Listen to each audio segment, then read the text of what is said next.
The sleep playback. The first time it happened, I blamed stress. I'd been doing daily uploads, daily editing, daily everything. My eyes felt like sandpaper by midnight. I'd fall into bed with my phone still in my hand, the last thing I saw being my own timeline comments, likes, the slow climb of a channel trying to become real. That night, I woke up at 3:07 a.m. to a sound I thought was rain.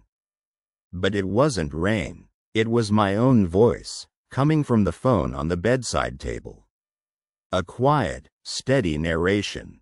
I reached for the phone, half asleep, thinking I'd left a video playing. The screen was dark, no light, no playback bar, no app open, yet the audio was there, whispering out of the phone's speaker like it didn't need electricity. I froze, listening. It was my voice, but not anything I remembered recording.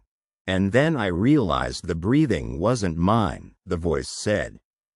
My stomach flipped. My hand hovered above the phone. I pressed the side button. The screen lit up, showing the lock screen. No media controls, no notification, but the audio continued, uninterrupted. I turned the volume down. It didn't get quieter. The voice kept speaking at the same level, as if the sound wasn't coming from the speaker but from the air around it.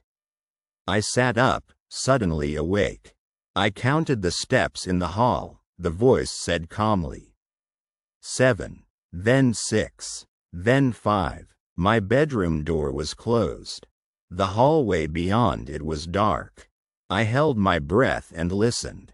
No footsteps. No tapping, only my own voice describing footsteps that weren't happening. I grabbed the phone and, with shaking fingers, opened my recordings folder. Nothing new, no file, no audio, no upload. I searched my editing app history. Nothing. Still, the voice continued. I didn't want to turn on the light, it said, because light makes it real. I turned on the bedside lamp. The voice stopped instantly. I stared at the phone, waiting for it to start again. It didn't. I didn't sleep after that. I kept the lamp on until morning, feeling ridiculous, like I'd scared myself with a dream. But the next night, it happened again. This time at 2:44 a.m. My voice, coming from the phone, calm and slow. The first rule is this, it said. Don't rewind. I sat up so fast my neck cracked. The screen was dark again. I touched the phone. Cold. Powered on, but sleeping. The narration continued. If you rewind, you'll hear the part that was meant for you, my voice said. My throat went dry. I didn't even know what that meant. Then, beneath the narration, I heard a second sound. A faint clicking, like someone tapping nails against plastic. At first I thought it was part of the audio. Then I realized it was coming from the other side of my phone. From the wall. The phone was on the bedside table, close to the wall. The clicking was not from the speaker, it was from behind it, as if something on the other side of the wall was tapping in time with the words. I held my breath. The narration continued, steady as a metronome. I moved the phone away from the wall, my voice said. I almost laughed at the coincidence. Almost. Then I moved the phone away from the wall. The clicking stopped immediately. My scalp prickled. The narration went on. It follows instructions, my voice said. It learns by watching what you do after you hear yourself say it. I couldn't swallow. My tongue felt stuck. The audio was guiding me. Or training something else. I turned on the lamp. The narration stopped. I stared at the phone for a long time, and then, because I'm the kind of idiot who works in tech and believes every mystery has a setting, I started digging. I checked for scheduled audio. Accessibility settings. Background apps. Anything that could play sound without showing. Nothing. I checked the router logs. No unusual connections. I checked the phone's battery usage. No app had been active at 2:44. Everything was clean. That's what scared me most. On the third night, I decided to record it. I put my phone on the bedside table and set up another device, an old laptop with a microphone on the bed, aimed at the phone. I pressed record. I turned off the lamp. I laid down and waited. 2:44 a.m. The voice began again, perfectly on time. "Good," it said. "You're recording." My blood turned to ice. Because my voice didn't just continue the story. It acknowledged what I was doing in the room. The laptop microphone caught it all. The audio was real. "You want proof," my voice said, softer now. "You think proof will protect you." I couldn't move. I couldn't even breathe deeply. My chest barely rose. "It won't," my voice said. "But it will help me." The clicking started again, from the wall.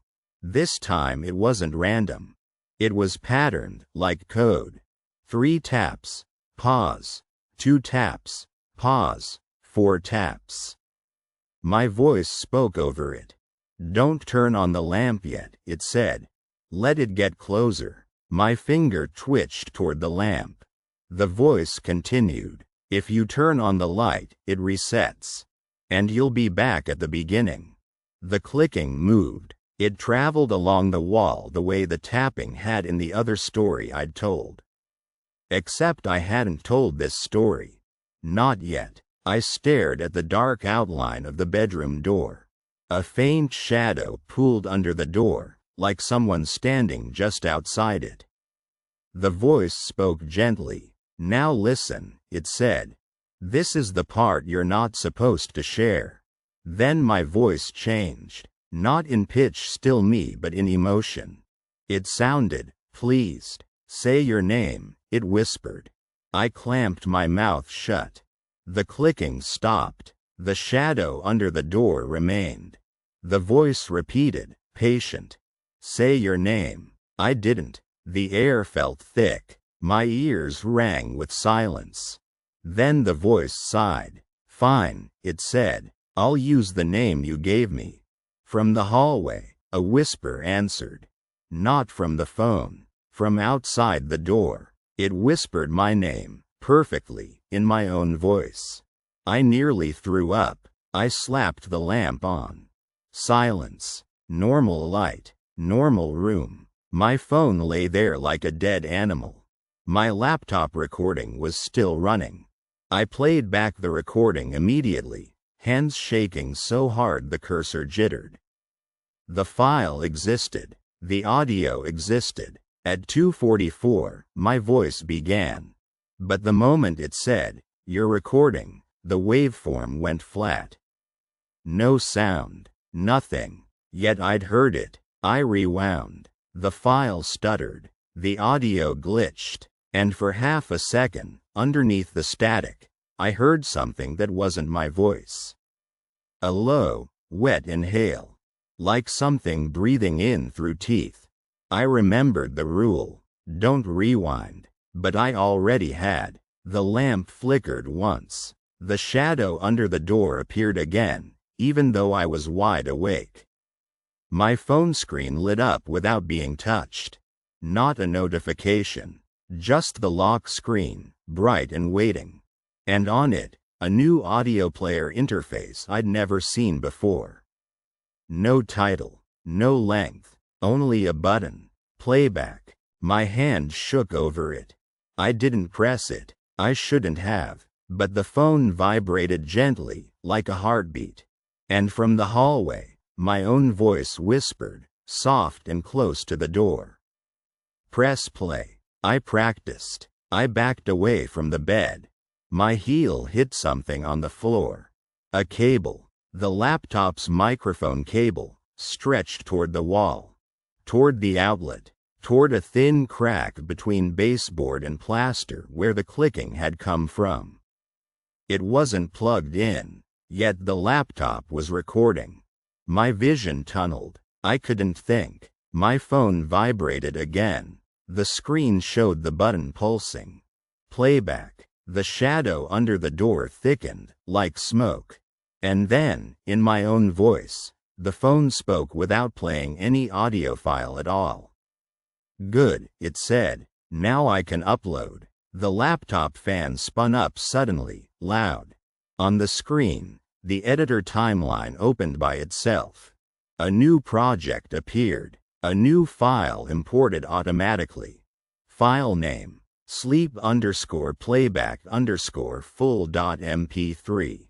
Duration: 0 hours 10 minutes and 11 seconds. A 10-minute clip. My voice. I hadn't recorded it. The export window opened by itself.